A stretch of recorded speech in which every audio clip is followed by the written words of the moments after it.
This is a good moment for those of our viewers in the United States who may have missed what President Obama said to listen to his statement in its entirety.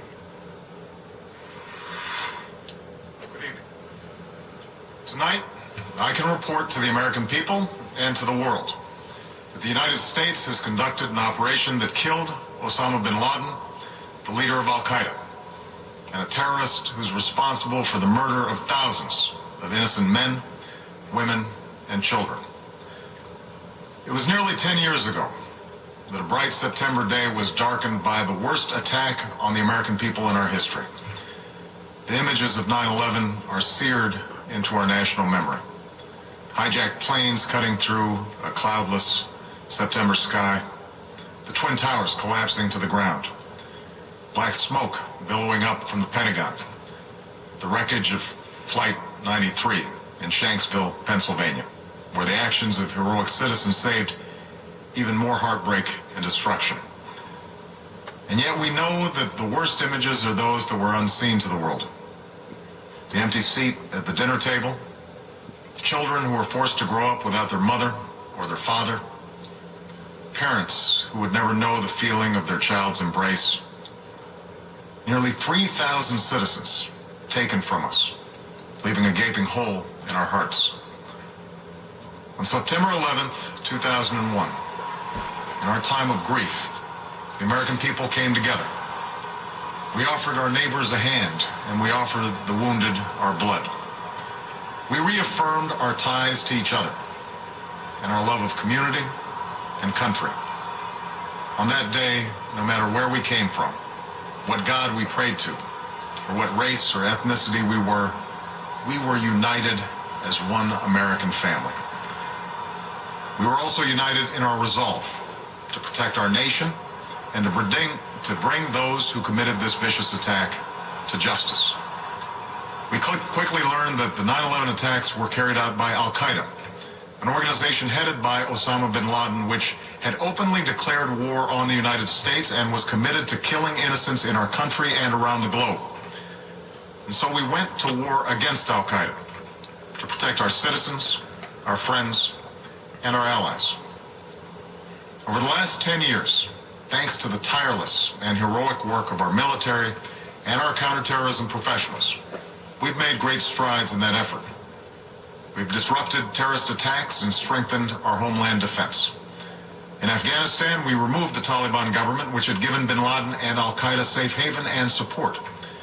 And around the globe, we worked with our friends and allies to capture or kill scores of Al-Qaeda terrorists, including several who were a part of the 9/11 plot. Yet, Osama bin Laden avoided capture and escaped across the Afghan border into Pakistan. Meanwhile, Al-Qaeda continued to operate from along that border and operate through its affiliates across the world. And so shortly after taking office, I directed Leon Panetta, the director of the CIA, to make the killing or capture of bin Laden the top priority of our war against Al-Qaeda, even as we continued our broader efforts to disrupt, dismantle, and defeat his network. Then, last August, after years of painstaking work by our intelligence community, I was briefed on a possible lead to bin Laden. It was far from certain, and it took many months to run this thread to ground. I met repeatedly with my national security team as we developed more information about the possibility that we had located bin Laden hiding within a compound deep inside Pakistan. And finally, last week, I determined that we had enough intelligence to take action and authorized an operation to get Osama bin Laden and bring him to justice. Today, at my direction, the United States launched a targeted operation against that compound in Abbottabad, Pakistan. A small team of Americans carried out the operation with extraordinary courage and capability. No Americans were harmed. They took care to avoid civilian casualties. After a firefight, they killed Osama bin Laden and took custody of his body. Yet today's achievement is a testament to the greatness of our country and the determination of the American people. The cause of securing our country is not complete, but Tonight, we are once again reminded that America can do whatever we set our mind to. That is the story of our history. Whether it's the pursuit of prosperity for our people, or the struggle for equality for all our citizens, our commitment to stand up for our values abroad, and our sacrifices to make the world a safer place. Let us remember that we can do these things not just because of wealth or power, but because of who we are. One nation, under God, indivisible, with liberty and justice for all. Thank you. May God bless you. And may God bless the United States of America.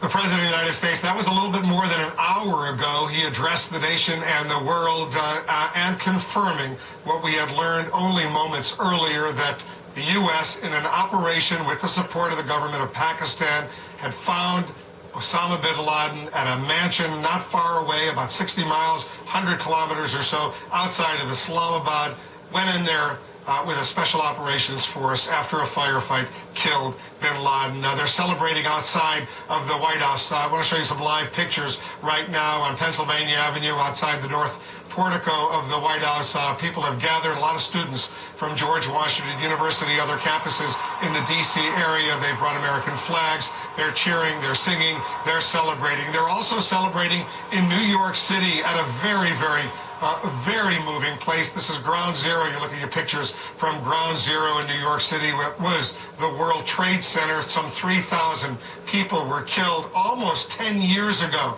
Just imagine, as we approach the 10th anniversary of 9/11, what the feeling would have been in this country and around the world if bin Laden was still, if he were still at large. Now he is dead. The 10th anniversary of 9/11 will take over a different perspective. Our CNN correspondent Jason Carroll's over there at Ground Zero in New York. Jason, set the scene for us. A lot of folks probably thought they would never be able to celebrate the death of bin Laden, but they're celebrating right now. Celebration is the exact way to put it, Wolf. I mean, since we've been down here, hundreds and hundreds of people have been coming down to Ground Zero. I want to see if you can see what's happening here. People just sort of coming down here. They're bringing flags. They're singing, "God bless America." People start singing, then all of a sudden they start breaking out. They start cheering. I'm already convicted. My whole life has been turned around. I lost every job. I lost everything, every opportunity. I can't get buy cars, can't get rent, can't get none of that. But I'm still a survivor. You know, I'm still coming to court, still smiling, still signing autographs. But soon I'm gonna go crazy. You know what I'm saying? And it's up to the world. You know, America eats its babies. No matter what y'all think about me, I'm still your child. You know what I'm saying? You can't just turn me off. Funk Master Flex Night. Funk Master Flex. Funk Master Flex. Funk Master Flex. Whoa.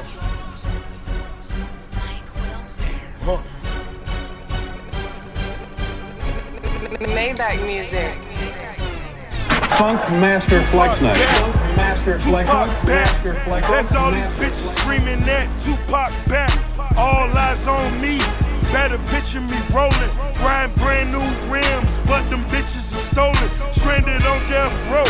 Brenda having my baby, but I'm stacking my paper. I need a brand new Mercedes. They screaming Tupac back.